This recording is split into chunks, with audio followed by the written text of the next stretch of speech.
Assalamualaikum warahmatullahi wabarakatuh.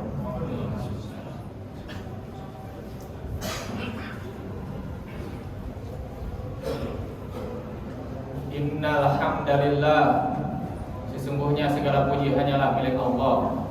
Nahmaduhu wa nasta'inuhu wa nastaghfiruh. Kita semua memujinya. Kita semua hanya meminta pertolongan kepadanya, dan kita semua hanya meminta ampunan padanya. May yahdihillahu fala mudhillalah wa may yudlil fala hadiyalah. Barang siapa yang diberikan petunjuk oleh Allah, maka tidak ada satupun yang bisa menyesatkannya. Dan barang siapa yang disesatkan oleh Allah, maka tidak ada satupun yang bisa memberinya petunjuk. Asyhadu an la ilaha illallah wahdahu la syarikalah wa asyhadu anna Muhammadan abduhu wa rasuluh. Allahumma salli wa sallim ala sayyidina Muhammad wa ala alihi wa sahbihi ajma'in. Qala Allah Ta'ala, ya ayyuhalladzina amanu taqullaha haqqa tuqatih wa la tamutunna illa wa antum muslimun. Wahai orang-orang yang beriman, bertakwalah kepada Allah sebenar-benarnya takwa, dan janganlah kalian mati kecuali dalam keadaan Islam. Ya ayyuhalladzina amanu taqullaha wa qulu qawlan sadida. Wahai orang-orang yang beriman, bertakwalah kepada Allah dan katakanlah perkataan yang benar. Yuslih lakum a'malakum, niscaya Allah akan memperbaiki amal-amal kalian. Wa yaghfir lakum dzunubakum, dan akan mengampuni dosa-dosa kalian. Wa may yuti'illaha wa rasulahu faqad faza fawzan 'azima. Maka barang siapa yang mentaati Allah dan Rasulnya, maka sesungguhnya dia telah mendapat kemenangan dengan kemenangan yang sangat besar. Ayyuhal hadirun, usi nafsi wa iyyakum bitaqwallah faqad fazal muttaqun. Hadirin sekalian, saya sebagai khatib mewasiatkan diri saya sendiri dan semua yang hadir di tempat ini untuk senantiasa bertakwa kepada Allah dengan menjalankan perintahnya dan menjauhi larangannya. Karena sesungguhnya yang akan mendapat kemenangan di dunia maupun di akhirat hanyalah orang yang bertakwa. Hadirin sekalian, kita senantiasa diingatkan untuk memuji Allah. Di awal khutbah kita katakan segala puji bagi Allah.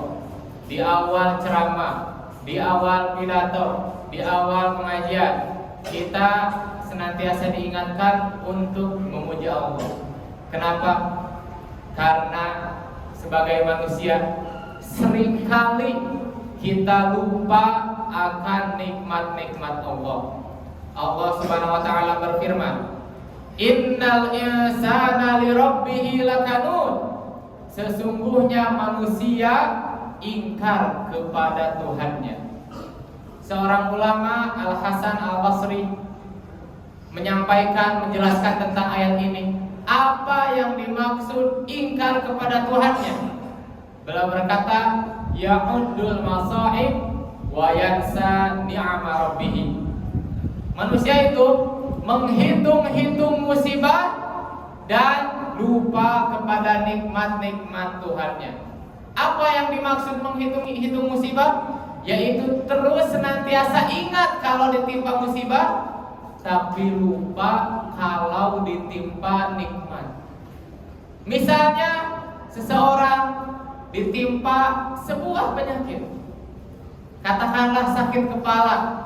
Dia ingat sakit kepala tersebut sehingga dia lupa mensyukuri nikmat yang lain. Dia lupa matanya masih bisa melihat. Dia lupa kakinya masih bisa berjalan. Dia lupa mulutnya masih bisa mengunyah dan menelan makanan. Dia lupa karena suatu musibah yang menimpa dia.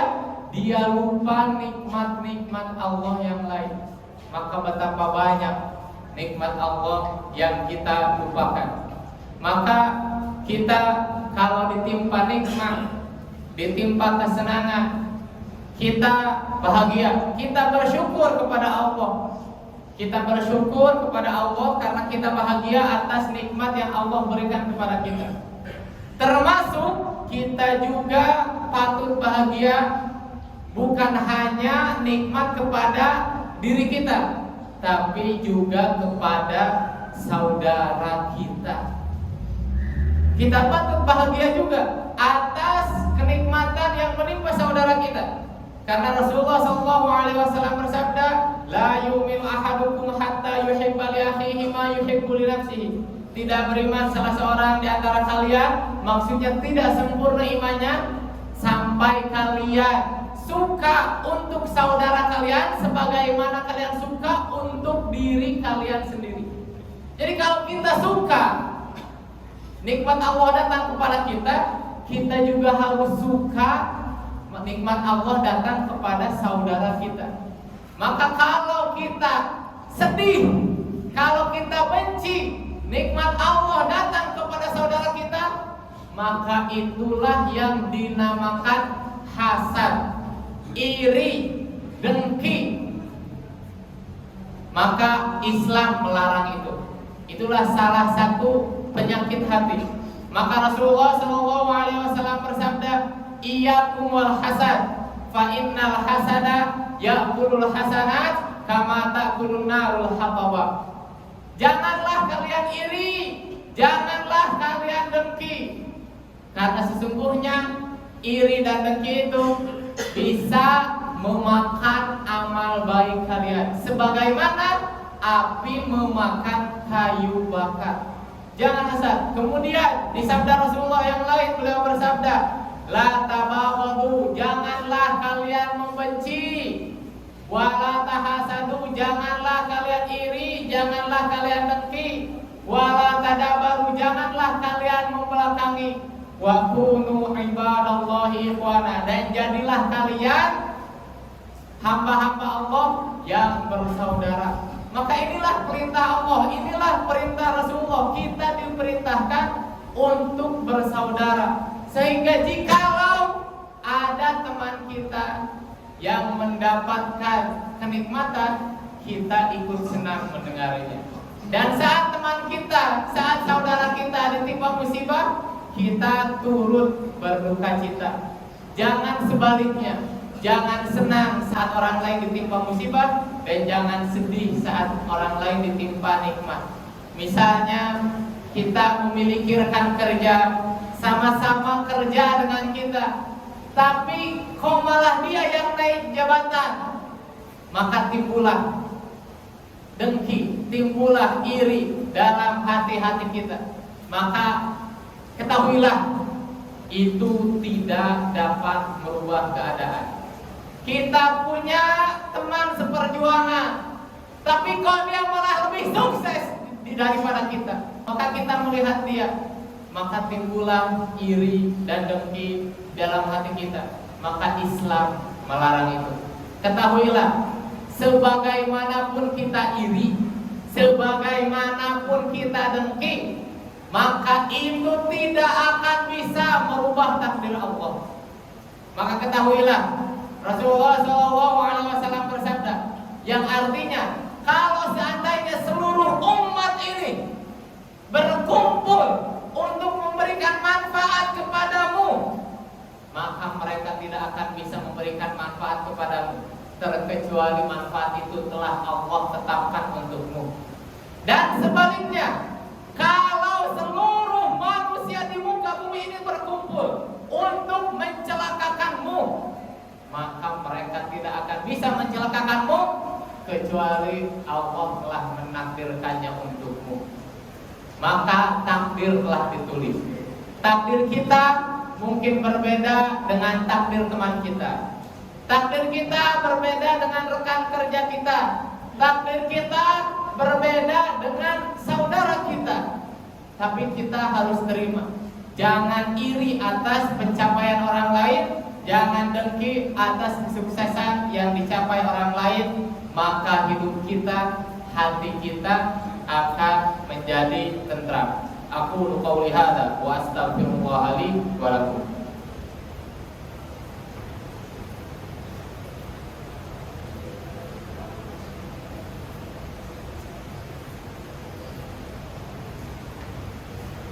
Alhamdulillah, wassalatu wassalamu ala Rasulillah wa ala alihi wa sahbihi wa mawala, amma ba'du. Ayyuhal hadirun, usi nafsi wa iyyakum bitaqwallah, faqad fazal muttaqun. Hadirin sekalian, kita di sini sebagai umat muslim, ingatlah senantiasa apa yang Allah sampaikan kepada kita. Allah berfirman, innamal mu'minuna ikhwah. Sesungguhnya orang-orang yang beriman itu bersaudara. Maka bersaudara karena iman ini adalah persaudaraan yang sangat kuat, melebihi alasan-alasan yang lain. Jikalau kita bersaudara hanya karena harta, maka jika harta habis, maka kita akan putus persaudaraan. Jikalau kita hanya bersaudara karena pekerjaan, maka pekerjaan beres, kita tidak bersaudara lagi. Tapi kalau kita bersaudara karena agama, maka inilah yang diperintahkan oleh Allah, inilah yang diperintahkan oleh Rasulullah SAW. Maka kita harus senantiasa bersaudara. Kita tembus sekat apapun di antara kita, sekat antar suku, sekat antar golongan, sekat antar organisasi. Maka selama kita muslim, kita diperintahkan untuk senantiasa bersaudara. Dimanapun kita, suku apapun kita, bahkan persaudaraan karena agama ini melebihi persaudaraan karena darah. Buktinya apa? Saat perang Badar saja, saat umat Islam melawan musuh, itu ada di antara musuh anaknya Sayyidina Abu Bakar. Sayyidina Abu Bakar di golongan orang muslim, sedangkan anaknya karena saat itu belum muslim, beliau menjadi musuhnya. Maka persaudaraan karena agama adalah persaudaraan yang sangat tinggi. Innallaha wa malaikatahu yusholluna 'alan nabi ya ayyuhalladzina amanu shallu 'alaihi wa sallimu taslima. Allahumma shalli 'ala Muhammad wa 'ala ali Muhammad kama shallaita 'ala Ibrahim wa 'ala ali Ibrahim innaka Hamidum Majid. Allahumma ighfir lil muslimina wal muslimat wal mu'minina wal mu'minat al ahya'i minhum wal amwat innaka sami'un qaribun mujibud da'awat wa ya qadil hajat. Rabbana la tuzigh qulubana ba'da idh hadaitana wa hab lana min ladunka rahmah innaka antal wahhab. Rabbana hab lana min azwajina wa dhurriyyatina qurrata a'yun waj'alna lil muttaqina imama. Ya Allah, ya Tuhan kami di sini berkumpul meminta kepadamu, jauhkanlah hasad daripada hati-hati kami. Ya Allah, timbulkanlah rasa cinta persaudaraan di antara kami, di antara umat Islam. Ya Allah, berikanlah kami rasa senang atas pencapaian yang dicapai oleh saudara-saudara kami. Ya Allah, jadikanlah umat Islam ini bersatu ya Allah. Ya Allah, jadikanlah umat Islam di seluruh dunia ini bersatu ya Allah. Karenamu, karena agama ini. Ya Allah, jadikanlah Islam ini Islam yang kami pegang sampai mati ya Allah. Rabbana atina fid dunya hasanah wa fil akhirati hasanah wa qina adzabannar. Allahumma ansur ikhwanana al-mujahidin fi Palestin. Wa akhiru da'wana alhamdulillahi rabbil alamin. Aqimus shalah.